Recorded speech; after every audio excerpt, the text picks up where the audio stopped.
लोगों को सुभाष का बनाया बैम्बू मशीन का ग्रिल चिकन बहुत पसंद था।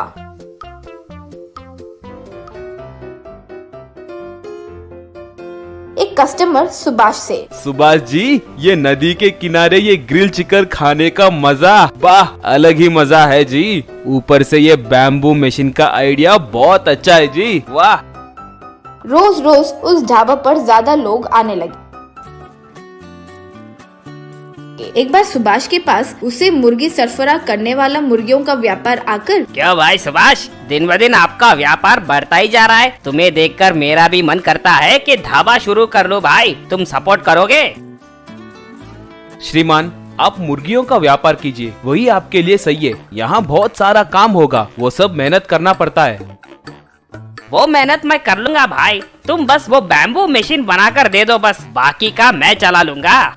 माफ कीजिए भाई, बस वो एक चीज मत मांगिए, ये बैम्बू मशीन ही मेरा निवेश है। ठीक है, तो तुम मेरी मदद नहीं करोगे ये कह रहे हो, मैं देख लूंगा। अगले दिन वो एक ढाबा को सुभाष के ढाबे के सामने शुरू किया।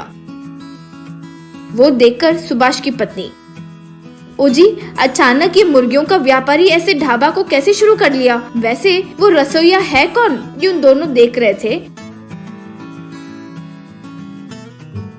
कि इतने में अंदर से रोहित आते ही सुभाष और उसकी पत्नी देखकर दंग रह गए।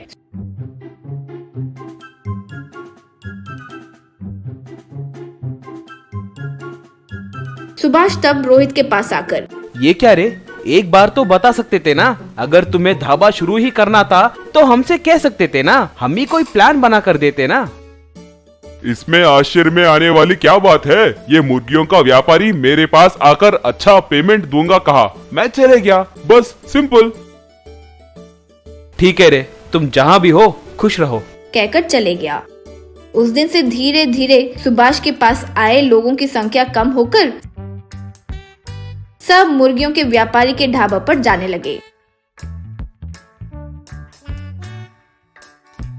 एक दिन रोहित मुर्गियों के व्यापारी के पास जाकर, श्रीमान, मेरी सैलरी बढ़ाइए, मेरे वजह से आपका व्यापार अच्छा चल रहा है ना। क्या भाई, तुम्हारे वजह से मेरा व्यापार अच्छा चल रहा है? मेरी मुर्गियों को मैं बाहर 300 रुपए केजी में बेचता हूँ, लेकिन मुझे वो 100 रुपए में ही मिलते हैं, इसलिए हम ग्रिल्ड चिकन का रेट इतना कम लगाए। सुभाष के ढाबे का रेट से यहाँ के ढाबे में चिकन रेट कम होने के कारण सब यहाँ आ रहे हैं। तुम्हारे वजह से संख्या बढ़ी है, ऐसे मत सोचो, ये याद रखो। रोहित को बहुत अपमानित महसूस हुआ, लेकिन क्या करे, वो समझ नहीं पाया तो वहाँ से चले गया। एक बार सुभाष परेशान बैठा था तो बेटी लक्ष्मी आकर, क्या हो पिताजी, क्यों इतने डल हो? सुभाष तब जो हुआ वो बताया। पिताजी, मुझे पूरी बात समझ आ गई, अब मैं ये संभाल लूंगी। अगले दिन एक स्पोर्ट्स कार में एक रिच फेलो मुर्गियों के व्यापारी के पास जाकर, हे लुक मैन, मैं यहाँ एक 5 स्टार होटल बनाने की सोच रहा हूँ, उसके लिए मुझे तुम्हारा सपोर्ट चाहिए। 5 स्टार होटल? यहाँ वह सब बेकार हो जाएगा जी, यहाँ कोई नहीं आता। नहीं, यहाँ रोहित नाम का कोई खाना बनाने वाला है, वो बहुत अच्छा बनाता है, सुना है, वो बहुत फेमस हो गया है। हमारे गांव में उस रोहित के बारे में ही बात करते हैं। वो बातें सुनकर रोहित वहाँ आकर, बताइए, मैं ही रोहित हूँ। अरे इसका उतना सीन नहीं है जी, बस एवरेज खाना बनाता है, शायद आपको कोई रॉन्ग इन्फॉर्मेशन दिया होगा। देखो रोहित, मैं तुम्हें महीने का 1 लाख तनख्वाह दूंगा, यही एक बड़ा सा 5 स्टार होटल बनाना चाहता हूँ, तुम संभल पाओगे? रोहित बिना एक क्षण सोचे, श्रीमान, मुझे 1 लाख दोगे तो होटल को पूरा मैं संभाल लूंगा। ये लो एडवांस, अब से तुम मेरे पास ही काम करोगे, कहकर पैसे दिया। मुर्गियों का व्यापारी क्या करे समझ नहीं पाया। मुर्गियों का व्यापारी कई खाना बनाने वाले को लेकर आया, लेकिन कोई भी ठीक से खाना नहीं बनाने के कारण व्यापार ठीक से नहीं चला, तो वो ढाबा को बंद कर दिया। शहर में वो रिच फेलो लक्ष्मी को, सुभाष को रोहित के पास लेकर आया। रोहित उन तीनों को देखकर पूरा प्लान समझकर, ओ सुभाष, क्या प्लान बनाए, वाह, आखिरकार मुझसे होटल बनवा रहे हो, मुझ पर विश्वास करने के लिए बहुत बहुत शुक्रिया। तब से रोहित उस 5 स्टार होटल में अच्छे से व्यापार करके जीने लगा। गांव के एक गुफा में एक चोरों का सरदार ऐसे बोल रहा था, 40 साल 40 इयर्स कि लंबे सफर के बाद हमारा सोमू आज रिटायर हो रहा है। कई चोरों को देखा है, लेकिन हमारा सोमू बेबदल है। सोमू साहब, we will miss you. Retire होकर आप क्या करना चाहते हो? चोरी के अलावा मैंने ना कुछ किया है ना मुझे कुछ पता है। रिटायर होने के बाद मैं क्या करूँगा मुझे पता नहीं। सरदार तब सोचकर, सोमू साहब, आप क्यों ना एक रेस्टोरेंट खोल दें? रेस्टोरेंट? मैं कहाँ बनाऊँ रेस्टोरेंट? मेरे पास जगह कहाँ है रेस्टोरेंट बनाने के लिए? जमीन के ऊपर जगह की जरूरत पड़ेगी, लेकिन जमीन के नीचे थोड़ी ना पड़ेगी। भूगर्भ में रेस्टोरेंट? हाँ, हमारे चोरों को सिक्योरिटी नहीं है। हर जगह हम खाना नहीं खा सकते, इसीलिए चोरों के लिए चोरों का रेस्टोरेंट। हमारे चोरी का माल इसी रेस्टोरेंट में छुपाएंगे। क्या कहते हो? मुझे कोई दिक्कत नहीं है। जब तक आप जैसे चोरू चक्के इस दुनिया में हैं, मुझे कोई कमी नहीं होगी। रिटायरमेंट में भी मुझे इतनी बड़ी जिम्मेदारी देने के लिए धन्यवाद। वैसे सोमू सरदार के कहने पर भूगर्भ में एक रेस्टोरेंट खोलता है। सभी चोर रात को चोरी करके उस जगह पर पहुंचकर भूगर्भ में उस रेस्टोरेंट के अंदर पहुंचते हैं। रात को दारू पीकर खाना खाकर उस रेस्टोरेंट में सो जाते हैं। अगले दिन सुबह एक चोर, भाई आपका आइडिया बढ़िया है भाई। हम चोरों को सिक्योरिटी दिया है भाई तुमने। ऐसे आराम से सोकर कितने दिन हो गए भाई? ये सिर्फ मेरा किया धरा नहीं है। हमारे सोमू नहीं होते तो हम इतने आराम से नहीं सो पाते। इतने में जमीन के ऊपर पुलिस सायरन सुनाई देती है। इन पुलिस वालों को पता नहीं है कि हम कहाँ हैं। वो ऐसे ही यहाँ वहाँ घूमते रहेंगे। हम तो आराम से यहीं पे रहेंगे। आज यहीं पे रहेंगे और कल सुबह उनके निकलने के बाद बाहर निकलेंगे। जमीन के ऊपर police SI, forest officer, government के प्लान के मुताबिक इस मार्ग पर रोड डालने का प्रपोजल आया है। आज शाम ही इस रोड को डालेंगे। श्योर सर, रोड अच्छे क्वालिटी का बनाइएगा। बिल्कुल बिल्कुल, इसीलिए मुझे विशेष रूप से जांच करने के लिए बोला गया है। उस शाम को रोड रोलर के सहारे वहाँ रोड बनना शुरू होता है। थोड़ी देर बाद एसआई रोड रोलर के ड्राइवर के पास आकर, रोड रोलर को रोक दो। किसी एनजीओ ने कोर्ट से स्टे हासिल किया है ये कहकर कि हमने इस प्रोजेक्ट के लिए बहुत सारे पेड़ों को तोड़ा है। तब तक इस रोड रोलर को कहीं आसपास पार्क कर दो। रोड रोलर का ड्राइवर उस गुफा के द्वार के पास पार्क कर देता है। शहर में चोरियां ज्यादा हो रही हैं और जितनी भी कोशिश करूं उन चोरों को पकड़ना मुश्किल हो रहा है। अब तक वही परेशानी है सोचा था, अब ये एनजीओ ग्रुप भी आ पड़ा। ठीक है चलो कहकर वहाँ से निकल जाता है। अगले दिन सुबह चोरों का सरदार, ओए चलो चलो, पुलिस वाले निकल गए कहकर दरवाजे को खोलने की कोशिश करता है, लेकिन वो दरवाजा नहीं खुलता। 4 लोग साथ मिलकर प्रयास करते हैं, तब भी वो दरवाजा नहीं खुलता। अरे ये क्या, इतना प्रयास करने पर भी दरवाजा नहीं खुल रहा है, अब क्या करें कहकर सोचने लगता है। हर एक चोर दरवाजे को खोलने के प्रयास में नाकाम होते हैं। सरदार, हम ऐसे कैसे फंस गए सरदार? देखेंगे, हमारी कोशिश हम करेंगे। वैसे 3 दिन निकल जाते हैं। सरदार, रेस्टोरेंट में खाने के लिए कुछ नहीं है, पीने का पानी भी नहीं है। 3 दिन हो गए हैं नहा के। हमारे बाहर निकलने का एक ही रास्ता है, हमें इस जगह के बारे में किसी को बताना चाहिए। वैसे थोड़े चोर थोड़े लोगों को कॉल करके उनका पता बताने लगे, लेकिन बहुत लोग वहां आकर कुछ ना दिखने पर वापस चले गए। आखिर में एक युवक वहां आकर, भाई भाई आपके लोकेशन पे आ गया हूँ, लेकिन आपके गुफा के दरवाजे पर रोड रोलर पार्क किया हुआ है, मैं इसे कैसे हटा सकता हूँ? ऊपर से इस पे ताला लगा हुआ है भाई कहकर वहां से निकल जाता है। ये बातें सुन के सरदार, ओहो हो, बहुत बड़ी समस्या है। उस रोड रोलर को कोई हटा नहीं सकता। उसकी चाबी तो पुलिस के पास है। पुलिस वाले कब आएंगे हमें पता नहीं है। अब कैसे, कहकर सोचने लगता है। सरदार लाचार होकर पुलिस को कॉल करके, एसआई साहब, हम सरेंडर हो रहे हैं। बहुत अच्छे, बहुत अच्छे। तुम लोग कहाँ हो, बताओ। आपने रोड डालते वक्त अपने रोड रोलर को जहां पार्क किया उसके बिल्कुल नीचे हैं। एसआई और उसके साथी जल्दी जल्दी वहां पहुंचते हैं और रोड रोलर को हटाकर गुफा के अंदर जाकर सभी को अरेस्ट करते हैं।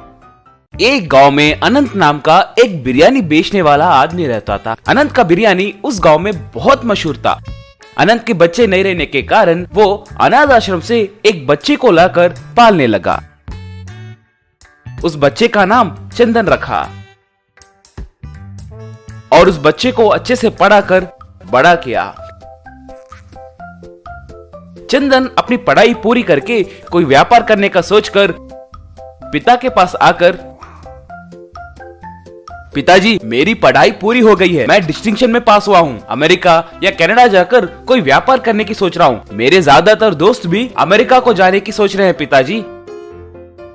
अमेरिका क्यों रे, हमारे देश में ही व्यापार कर सकते हो ना, तब हमारा देश भी तरक्की करेगा ना।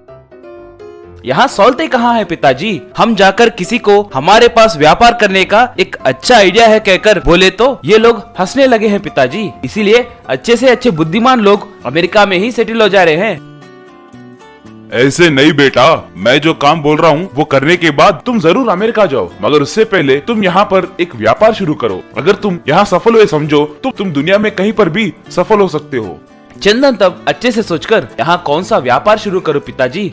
दूसरा कोई व्यापार क्यों रे, अपना बिरयानी सेंटर बिजनेस है ना, उसे पूरे देश में फैलाओ। डरने की जरूरत नहीं है, क्योंकि हमारे पुराने कस्टमर्स हमारे पास ही आकर खाएंगे ना। चंदन ठीक है कहकर अनंत बिरयानी व्यापार को और आगे बढ़ाने के लिए बहुत मेहनत करके दिन रात अच्छे से सोचकर स्विगी, जोमैटो जैसे ऑनलाइन फूड डिलीवरी वालों से बात करके अपने बिरयानी सेंटर को उनसे जोड़ा। बहुत कम दिनों में ही अनंत बिरयानी पॉइंट में बहुत सारी बिरयानी के ऑर्डर्स आने लगे और फूड डिलीवरी बॉयज लाइन में आकर खड़ा होने लगे। अनंत बिरयानी कम समय में ही बहुत मशहूर हुआ। लगभग सारे गाँव में अनंत बिरयानी सेंटर के ब्रांचेस खुलने लगे।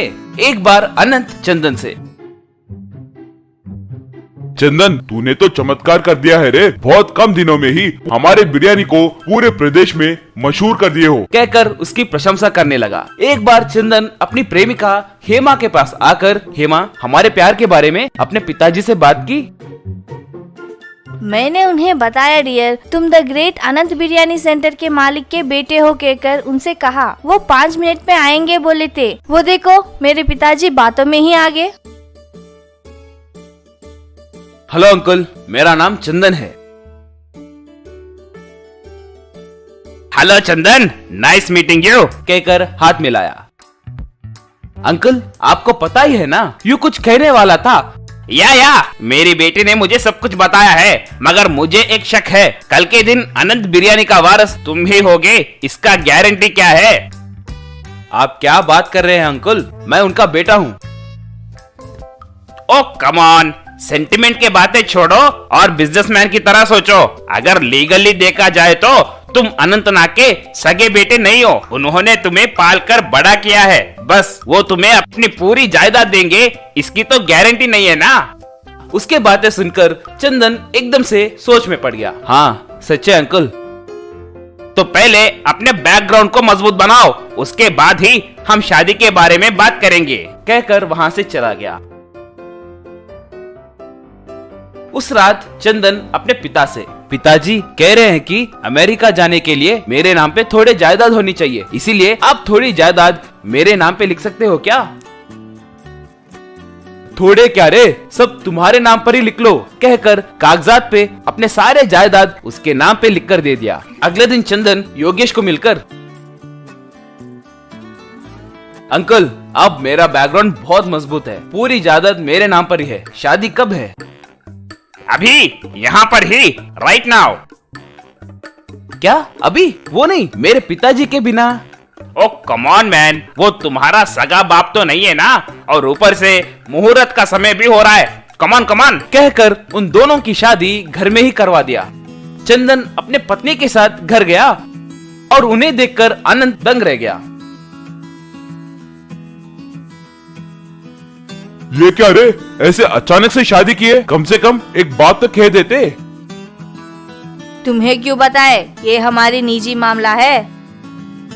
देखो माँ, मैं इसका पिता हूँ। तुम पिता कैसे बन गए हो? तुमने इन्हें पाला है क्या, या तुम इनके सगे पिता हो?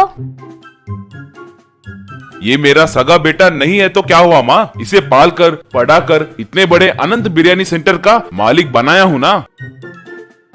बाप रे, ये अभी इतने बड़े बड़े बातें कर रहे हैं तो कल के दिन और क्या क्या कहेंगे। पिताजी, आपको बात करने की तमीज नहीं है क्या? आप ऐसे क्यों बात कर रहे हैं? रुला दिए ना बेचारी को। ओ जी, सच है जी, हम अलग हो जाएंगे, नहीं तो बहुत झगड़े होंगे जी। अगर चाहे तो आपके मुंह बोले पिताजी के मुंह पर थोड़े पैसे फेंक देंगे। उसके बातें सुनकर अनंत एकदम से दंग रह गया। अनंत को वहाँ क्या हो रहा है सब समझ में आ गया। मुझे कुछ नहीं चाहिए माँ, किसी को भी मेरी देखभाल करने की जरूरत नहीं है। अब से ये घर और व्यापार को आप दोनों ही देख लीजिए। कहकर वहाँ से चला गया। ऐसे अनंत अपने घर से निकलने के बाद गांव के बाहर एक ठेली लगाकर बिरयानी तैयार करके बेचने लगा।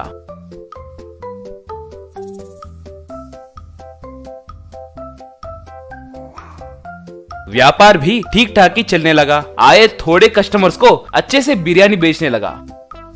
बगल वाले स्कूल के गरीब बच्चों को मुफ्त में बिरयानी खिलाने लगा।